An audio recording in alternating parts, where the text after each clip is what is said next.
நீங்க என்ன சொல்றாங்கன்னா மதிய உணவு திட்டம்னா காமராஜரை நினைவுபடுத்தலாம்ங்க, சத்துணவு திட்டம்னா எம்ஜிஆர் நினைவுபடுத்தலாம். ஆனா காலை உணவு திட்டத்துல மட்டும் ஸ்டாலின் பேர் வரக்கூடாது. மக்களுடைய வரி பணத்துல செய்யக்கூடிய ஒரு திட்டத்துக்கு முதல்வர் ஆகிட்டாரு அப்படிங்கிறதுக்காண்டி அவங்க பேரை வச்சுக்கலாமா அப்படிங்கிற ஒரு கேள்வி வைக்கிறாங்க. அப்ப அதை நீங்க அம்மா உணவு வைக்கும் போது கேட்டிருக்கீங்களா? யாராவது ஜெயலலிதா பேரில் ஜெய நகர் ஓப்பன் பண்ணும்போது கேட்டீங்களா? மெட்ரோ ரயில்வே ஸ்டேஷன் அதுக்கு புரட்சி தலைவர், மொத்த ரயில்வே ஸ்டேஷனுக்குமே என்ன பேர் வச்சிருக்காங்க? புரட்சி தலைவர் எம்ஜி ராமச்சந்திரன். இவ்வளவு பேரை ஒருத்தன் சொல்றதுக்குள்ள ரயில் போயிருங்கிறான் பல பேர். தேர்தல் காலத்துல அதிமுகவா திமுகவான்னு சட்டை போடுறது வழக்கம். அந்த விளையாட்டை கொண்டு எங்க கிரவுண்ட்ல ஏன்டா விளையாடுறீங்க? உச்ச நீதிமன்றத்தில் எதுக்கு இந்த சண்டையை போடுற? சக்கலத்தி சண்டையை அங்கேயே போய் வச்சுக்க. தேர்தல் காலத்துல அம்மா உணவகன் வச்சாங்களே, யாரம்மா? சிவி சண்முகம் ஒருத்தோட அம்மாவா இல்ல எங்க அம்மாவா உங்க அம்மாவா? யாரம்மா? ஜெயலலிதா அம்மா தானே அது. ஏன் அப்ப சின்னம்மான்னு வைக்க வேண்டியதானே? ஏன் அம்மான்னு வச்சிய? சின்னம்மா உணவகன் வச்சிருந்தா நல்லா இருந்திருக்கும்ல. இப்ப வாழுகிற தியாக தலைவியினுடைய பேரை நினைவுபடுத்துற மாதிரி இருக்கும்ல.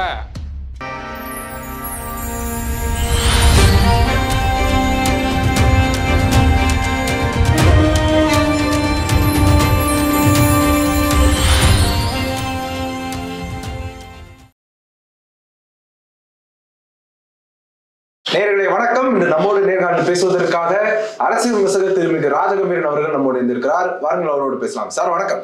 வணக்கம் சார். இன்னைக்கு உச்ச நீதிமன்றத்துல திமுகவுக்கு எதிராக உங்களுடன் ஸ்டாலின் அப்படிங்கிற அந்த திட்டத்துல தலைவருடைய பெயரை போடக்கூடாது அப்படின்னு தொடுத்த அந்த வழக்குல குட்டு வச்சிருக்குது அதிமுகவினருக்கு.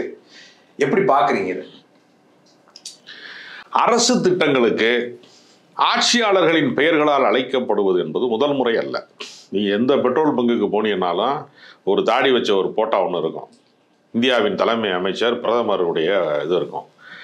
கேஸ் சிலிண்டரை விட்டு கொடுத்து விட்டார்கள். ஏற்கனவே நம்ம சாதாரண கிராமப்புறங்களில் சுள்ளி அடுப்பு வச்சு விறகு அடுப்பு வச்சு எரிச்சிட்டு இருந்தோம். இவங்க தான் என்ன சொன்னாங்க, இதெல்லாம் நாகரிகமே கிடையாது, கேஸ் சிலிண்டரை நம்ம பயன்படுத்தணும், இந்தியா வளர்ந்து விட்டது, வளர்ச்சி இந்தியா அப்படின்னு சொல்லி இவங்க தான் நம்மளை என்ன பண்ணாங்கன்னா கேஸ் சிலிண்டருக்கு பழக்கப்படுத்தினாங்க. இப்போ நீங்கள் மன்மோகன் சிங் ஆட்சி காலத்தில் 400 ரூபா விற்ற சிலிண்டர் இப்போ 1000 ரூபாய்க்கு விற்கிறாங்க. அதே மத்திய அரசாங்கம், இப்போ இருக்கக்கூடிய மத்திய அரசாங்கம் 11 ஆண்டு காலமாக இந்தியாவை வளர்ச்சி பாதைக்கு அழைச்சிட்டு போகிறோம்ட்டு பெட்ரோல் விலையை, டீசல் விலையை ஏற்றி விட்டு, எரிவாயு விலையெல்லாம் கேஸ் சிலிண்டர் விலையெல்லாம் ஏற்றி விட்டுட்டு, ஏன் நீங்கள் சிலிண்டரை விட்டு கொடுக்கக்கூடாது, மானியத்தை ஏன் விட்டு கொடுக்கக்கூடாது, மானியமே இங்கே ஒன்றும் இல்லை என்று இவர்கள் சொல்லுகிறார்களே. அப்போ இந்தியாவின் பிரதமர் படத்தை போடுகிறார்களே அப்படின்னு சிவி சண்முகத்துக்கு குற்ற உணர்ச்சி வந்திருக்கா?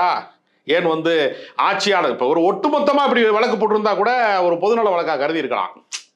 நீங்கள் உங்களுடன் ஸ்டாலின் பேர் வைக்கக்கூடாது அப்படின்னு இங்கே வழக்கு போடுறாருல. இவர் எப்பயாவது மத்திய அரசாங்கத்தின் திட்டம் இப்போ மக்கள் மருந்தகம் அப்படின்னு இருக்கு, பார்த்தா பிரதமர் படம் இருக்கு. அவர் என்ன மெடிக்கல் ஷாப்புக்கு ஓனர்? அவர் மக்களுடைய வரி பணத்தில் நடத்தக்கூடிய சலுகையில் நீங்கள் மருந்து தரீங்க, அதை வரவேற்கலாம். அப்போ நீங்கள் அதை செஞ்ச உடனே இவங்க என்ன பண்ணுறாங்க, மாநில அரசும் அதே மாதிரியான மருந்தகங்களை உருவாக்குறாங்க. அப்போ பிரதமர் ஒன்று உருவாக்குவார் அப்படின்னா இங்கே மாநில அரசு ஒன்று உருவாக்குறாங்க. அப்போ ஆட்சியாளர்கள் நாங்கள் கொண்டு வந்த திட்டம் மதிய உணவு திட்டம்னா அது காமராஜரை நினைவுபடுத்தும், சத்துணவு திட்டம்னா அது எம்ஜிஆரை நினைவுபடுத்தும், காலை உணவு திட்டம்னா ஸ்டாலினை தான் நினைவுபடுத்தும். இவங்க என்ன சொல்கிறாங்கன்னா மதிய உணவு திட்டம்னா காமராஜரை நினைவுபடுத்தலாம்ங்க, சத்துணவு திட்டம்னா எம்ஜிஆரை நினைவுபடுத்தலாம், ஆனால் காலை உணவு திட்டத்தில் மட்டும் ஸ்டாலின் பேர் வரக்கூடாதுங்கிறான். உங்களுடன் ஸ்டாலின்ல என்ன பிரச்சனை? முதல்வர்னு போடலாம்ல, அது என்ன ஸ்டாலின் பேர் வைக்கீங்க? முதல்வர்னாலும் ஸ்டாலின்னாலும் இப்போ அவர் தானே. இப்போ எடப்பாடி பழனிசாமி முதலமைச்சராக இருக்காரு. இது ஒரு குதர்க்கமான ஒரு பேச்சு. நான் என்ன கேட்குறேன், ஏற்கனவே ஜெயலலிதா காலத்தில் அவங்க உயிரோடு இருக்கும்போது நகர் ஜெயலலிதா நகர் என்று அண்ணா நகருக்கு பக்கத்தில் முகப்பேருக்கு பக்கத்தில் இப்போ இருக்குது, இன்னும் எடுக்கலை, 7 பேர்லாம் எடுக்கலை. நீங்கள் கோயம்பேட்டுக்கு போனீங்கன்னா என்ன போட்டிருக்காங்க, ஜெயலலிதா அவர்களுடைய மெட்ரோ ஸ்டேஷன்லாம் பேர் வருது. பல விஷயங்கள் அந்த மாதிரி இருந்திருக்கிறது. நீங்கள் அதே மாதிரி தலைவர்கள் பேரை வச்சு இப்போ நான் என்ன கேட்குறேன், சென்ட்ரல் ரயில்வே ஸ்டேஷன் இருக்குது, மெட்ரோ ரயில்வே ஸ்டேஷன், அதுக்கு புரட்சி தலைவர், மொத்த ரயில்வே ஸ்டேஷனுக்குமே என்ன பேர் வச்சுருக்காங்க, புரட்சி தலைவர் எம்ஜி ராமச்சந்திரன். இவ்வளவு பேரை ஒருத்தன் சொல்றதுக்குள்ள ரயில் போயிருங்கிறான். பல பேர் புறப்பட்டு போயிடும், ரயில் ரிசர்வேஷன் பண்ண ட்ரெயின்னா கிளம்பி போயிடும். இந்த ஸ்டேஷன் பேரை சொல்றதுக்குள்ள அவ்வளோ சிக்கல் இருக்கு. எம்ஜிஆர் நிலையம் அப்படின்னு பேர் வச்சா பரவாயில்ல. ரொம்ப டீட்டெயிலாக வச்சுருக்காங்க. டாக்டர் புரட்சி தலைவர், பொன்மன செம்மல், இப்போ இவ்வளோ போடுவாங்க. எதுனா போஸ்ட் அடிச்சு என்ன விநியோகம் பண்ணிட்டு இருக்காங்களா? கட்சிக்கு பிரச்சாரம், அது ஸ்டேஷன் பேர் வச்சுருக்காங்க.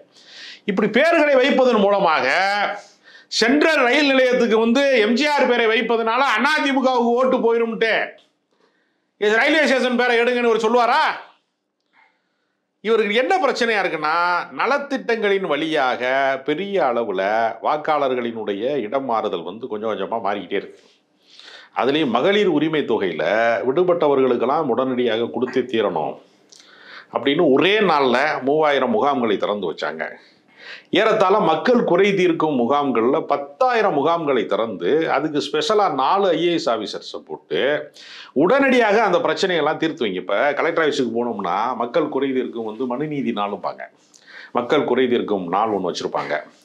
அதில் எல்லா பிரச்சனைகளையும் தீர்க்க முடியாது என்கிறது ஒரு கலகதார்த்தம். அதற்கு சிறப்பு முகாம்களை உருவாக்கி, இப்போ நீங்கள் ஏற்கனவே ஆதாரில் பேரை சேர்க்கணும் அப்படின்னு பல விஷயங்களை தாலுகா ஆஃபீஸில் ஒவ்வொரு ஊர் வாரியான முகாம் நடத்துகிறாங்க. இப்போ சில என்ன பண்ணுறாங்கன்னா, சேவை நிறுவனங்கள் நடத்தக்கூடியவங்க அந்த ஊரில் அந்த ஏரியாவில் நல்ல பேர் வாங்கணும், இந்த தொகுதியில் இருக்கிறவர் வந்து ஒரு நல்ல பேர் வாங்கணும், ஒரு கவுன்சிலர் அப்படின்னு வச்சுங்களேன், அவர் ஒரு கல்யாண மண்டபத்தை பிடிச்சி சிறப்பு முகாம், ஆதார சிறப்பு முகாம் திருத்தங்கள் செய்யப்படும், நீங்கள் அனைவரும் வருக அப்படின்னு போர்டு வச்சு அந்த கவுன்சிலர் போட்டாவை தூக்கி பெருசாக போடுறாங்க. இப்போ எல்லாருமே செயல்படுகிறவர்களுக்கு அந்த பகுதி மக்களிடத்திலே செல்வாக்கு வேண்டும் என்று கருதுகிறவர்கள் தங்களை முதன்மைப்படுத்திக் கொள்ளுகிற வழக்கம் என்பது முதல் முறை அல்ல. ஸ்டாலினுக்கு மட்டும் இருக்கக்கூடாது அப்படின்னு சி.வி. சண்முகம் சொல்றாரு. அப்ப அதைத்தான் நீதிமன்றத்தில் கேட்குறாங்க. உச்ச நீதிமன்றத்தில் தேர்தல் களத்தில் அதிமுகவா திமுகவான்னு சண்டை போடுறது வழக்கம். அந்த விளையாட்டை கொண்டு வந்து எங்க கிரவுண்டில் ஏன்டா விளையாடுறிய? உச்ச நீதிமன்றத்தில் எதுக்கு வந்து இந்த சண்டையை போடுற? உன் சக்கலத்தி சண்டையை அங்கேயே போய் வச்சுக்க. தேர்தல் களத்தில் திமுகவா அதிமுகவாங்கிற அதுக்கு அர்த்தம் தானே. இப்போ நீங்கள் வந்து புரட்சி தலைவர் எம்ஜிஆர் சத்துணவு திட்டம் தான் பேர் இருக்கும், அவன் வந்து வெறும் சத்துணவு திட்டம் நான் போடுவாங்க. அம்மா உணவகம்னு வச்சாங்களே, யாரம்மா? சி.வி. சண்முகம் கொடுத்தோட அம்மாவா இல்லை எங்க அம்மாவா உங்க அம்மாவா? யாரம்மா? ஜெயலலிதா அம்மா தானே அது.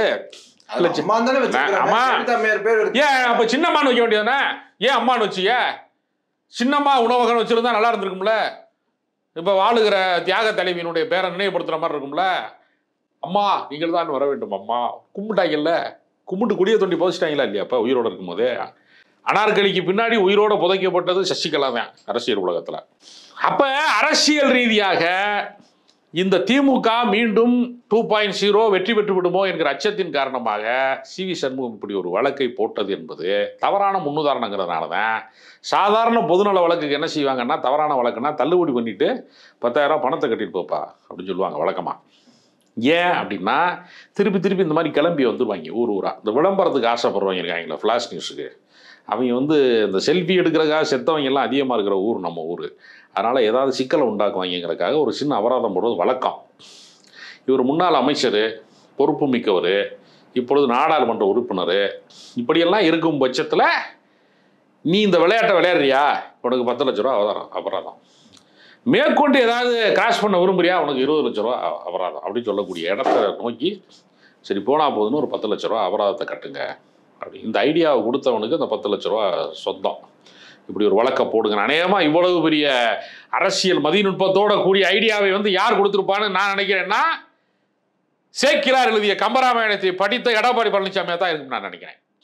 அவர் தான் அப்படி ஒரு ஐடியாவை கொடுத்துருப்பாருன்னு நினைக்கிறேன். அதனால் அரசின் திட்டங்களுக்கு ஆட்சியாளர்களின் பெயர்களை வைப்பது இது முதல் முறை அல்ல. ஸ்டாலினுக்கு மட்டும் அது இருக்கக்கூடாது என்று நினைப்பதன் மூலமாக திமுகவின் திட்டங்களை இருட்டடிப்பு செய்ய வேண்டும் என்கிற உள்நோக்கத்தோடு இந்த வழக்கு தொடுக்கப்பட்டிருக்கிறது. எனவே இந்த வழக்கை தள்ளுபடி செஞ்சிருக்காங்க. அப்படித்தான் நான் பார்க்குறேன். இப்ப 10 லட்சம் ரூபா சி.வி. சண்முகத்துக்கு அபராதம் விதிச்சிருக்கிறாங்க. சரி, உச்ச நீதிமன்றம் வந்து இப்படி ஒரு குட்டு வச்சு சி.வி. சண்முகத்துக்கு இந்த மாதிரி வழக்கெல்லாம் பண்ணக்கூடாது சொல்றது சரி. ஆனா அபராதத்துல 10 லட்சம் ரூபா போடுறாங்க அப்படின்னா நாளைக்கு வேற ஒருத்தவங்க ஏதாவது பிஐஎல் போடும் பொழுது அவங்களுக்கு ஒரு பயம் ஏற்படுத்தாதா? இல்ல, எல்லா வழக்குக்கும் இது பொருந்தாதுல. இப்ப நாளைக்கு வந்து 10 லட்ச ரூபா அபராதம் போடக்கூடாதுன்னு கூட ஒருத்தன் வழக்கு போடுவான். சட்ட நிபுணர்கள் வந்து பல பேர் இருக்கான் பொதுநல வழக்கு சார்ந்து. அது வந்து நம்ம வந்து இப்ப நியாயமான பிரச்சனைகளுக்கு வழக்கு போடுவது என்கிறது பொதுநல வழக்குல சேரும். இது பொதுநல வழக்கிலே சேராதே. ஒரு கட்சிக்காரன் இன்னொரு கட்சிக்காரனுடைய புகழை தடுப்பதற்கு அடியாள் வேலை பார்க்கறதுக்கு நீதிமன்றத்தை பயன்படுத்தினா அப்புறம் 10 லட்சம் ரூபா அபராதம் பணம் என்ன பண்ணுவாங்க? அது ரொம்ப அதிகமா இருக்குது. அதாவது லோக்கல்ல சில பேர் மிரட்டு வாங்கி தெரியுமா, உன் பேனரை கட்டக்கூடாது, சுபத்தில் உன் பேரை எழுதக்கூடாது, ஏன்னா உன் கட்சி பேரை எழுதுற அப்படின்னு சொன்னால் சுபத்தில் வந்து நீங்கள் ரோட்டில் நீங்கள் பார்த்தீங்கன்னா குட்டிச்சவத்து மேலே ரிசர்வேஷன் ஃபார் அப்படின்னு போட்டு அவன் கட்சி பேரை போட்டிருக்கான். பல பேர் பார்த்தீங்கன்னா என்ன ரிசர்வேஷன் தெரியல. அதாவது நமக்கு வந்து இடஒதுக்கீட்டில் ரிசர்வேஷன்லாம் பற்றிலாம் நமக்கு தெரிஞ்சிருக்கும், சமூக நீதிக்கான ரிசர்வேஷன்லாம் நமக்கு தெரிஞ்சிருக்கும். நீங்கள் ரோட்டில் இருக்கக்கூடிய குட்டிச்சோருக்கு ரிசர்வேஷன் போட்டு வச்சுருக்காங்க. ஏன்னா வேறவே அந்த படத்தை வந்து வரைஞ்சிருவேன், சின்னத்தை வரைஞ்சிருவேன். அதனால் எங்கள் தலைவர் போட்டால் தான் இருக்கணும், எங்கள் தலைவர் கட்சி தான் இருக்கணும், வாழுகிற வந்து பெரிய தலைவரே அப்படின்னு வாழுகிற பிடல் காஸ்ட்ரோவே, வாழுகிற சேகுவாரவே மாதிரி எழுதணும்னு நினச்சிக்கிட்டு அவன் ரெட்ருபடி கட்சி வச்சுருக்கவன்லாம் ரிசர்வ் பண்ணி வச்சுருக்கான் சுபத்தை. சுவர் விளம்பரங்களால் உயர்ந்த கட்சிகளுக்கு. அதனால தான் இந்த சுவத்தில் வந்து பெரிய பிரச்சனை வருதுன்னு சொல்லி சினிமாவே எடுத்தாங்க. மெட்ராஸுங்கிற திரைப்படம் சுவர் விளம்பரங்களை மையப்படுத்தி வச்சாங்க, அதில் போகிறதுனால கலவரம் வருது அப்படின்ட்டு. அதனால் இவருடைய உள்நோக்கம் என்பது ஒரு அரசின் திட்டம் வந்து தவறானது அப்படின்னு வழக்கு போட்டிருந்தாருன்னா பரவாயில்ல, வேற இதனால ஒரு தீமை இருக்கு அப்படின்னு வழக்கு போட்டிருந்தா பரவாயில்ல. முதலமைச்சர் அவர் பேரை போடக்கூடாதுன்னு சொல்றாரு. அது என்ன வகையான நியாயம்? மக்களால் தேர்ந்தெடுக்கப்பட்டவருங்க. ஒரு முதலமைச்சர் ஆகிறதுங்கிறது என்ன கூவாத்தூர்ல வச்சு தேர்ந்தெடுத்தாங்க ஸ்டாலினை? ஸ்டாலின் நினைச்சிருந்தாருன்னா அவர் ஒரு 10 ஆண்டுக்கு முன்பே 14 ஆண்டுகளுக்கு முன்பே ஒரு முதலமைச்சர் ஆயிருப்பாரு.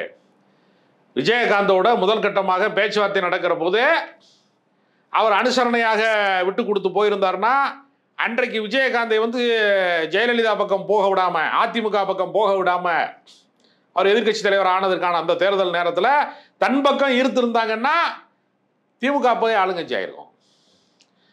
அதே மாதிரி 2வது முறை வந்து இந்த மக்கள் நல கூட்டணியின் வழியாகத்தான் திமுக வந்து ஒரு பெரிய தோல்வி சந்தித்தது. ஒரு 10 ஆண்டு காலம் வந்து இவங்களால தான் பின்னடைவை சந்தித்தாங்க. அதனால் குறுக்கு வழியிலே வந்து முதலமைச்சராக வேண்டும் என்று அவர் நினைத்தது கிடையாது. மிக பொறுமையாக நிதானமாக மிக நீண்ட கால உழைப்பில் நீண்ட கால பயணத்தில் தான் அவர் அரசியல் வந்திருக்கார். அதனால தான் அவரை வந்து வாரிசு அரசியல் குற்றச்சாட்டு கூட வழக்கமாக பேசுகிறவர்கள் கூட ஸ்டாலின் என்று வருகிற போது துக்குளக்களை ராமசாமி உள்பட சொல்லியிருக்கார், அவருக்கு நீண்ட உழைப்பு இருக்கிறது, அவரை வாரிசு அரசியலுக்குள் சுருக்க முடியாதுன்னு ராமசாமியும் சொல்லியிருக்கார். அப்படின்னா ஏன் சொல்றேன்னா எதிர் முகாமிலே கூட அப்படிப்பட்ட கருத்து இருக்கிறது, வலதுசாரி முகாமிலே கூட அப்படி ஒரு கருத்து இருக்கிறது என்பது மிக குறிப்பிடத்தக்கதான் சொல்றேன். இன்னும் அதிமுக தரப்புல என்ன சொல்றாங்க அப்படின்னா, மக்களுடைய வரி பணத்துல செய்யக்கூடிய ஒரு திட்டத்துக்கு முதல்வர் ஆகிட்டாரு அப்படிங்கிறதுக்காண்டி அவங்க பேரை வச்சுக்கலாமா அப்படிங்கிற ஒரு கேள்வி வைக்கிறாங்க. அப்ப அதை வந்து நீங்க அம்மா உணவு வைக்கும் போது கேட்டிருக்கீங்களா? யாராவது ஜெயலலிதா பேரில் ஜெய நகர் ஓப்பன் பண்ணும்போது கேட்டீங்களா? எம்ஜிஆர் பேரில் சத்துணவு திட்டம் வைக்கும் போது கேட்டீங்களா? எத்தனையோ விஷயங்களை நீங்கள் கேட்டிருந்துட்டு அதனுடைய தொடர்ச்சியாக இதை முன்னுதாரணமாக கொண்டு இப்போ நாங்கள் கேட்குறோன்னா பரவாயில்ல. அப்போலாம் வந்து அமைதியாக இருந்துட்டு கப்புச்சிப்புன்னு இருந்துட்டு வந்து திமுக ஆட்சி மேலே மட்டும்தான் நாங்கள் செலக்டிவாக பாய்வோம் அப்படி சொன்னால் அது அந்த அரசியல் புரியாமலாம் இருப்பாங்க. நீதிமன்றம் வந்து எத்தனையோ வழக்குகளை பார்த்த நீதிமன்றம், எத்தனையோ குழப்பவாதிகளை, எத்தனையோ சகுனிகளை பார்த்த நீதிமன்றம் புரியாமல் இருக்குமா என்ன? அதனால வழக்கு தள்ளுபடி செய்யப்படுது. உங்களுடைய நேரத்தை ஒதுக்கி எங்களோட கருத்துக்களை பார்த்தீங்க நன்றி.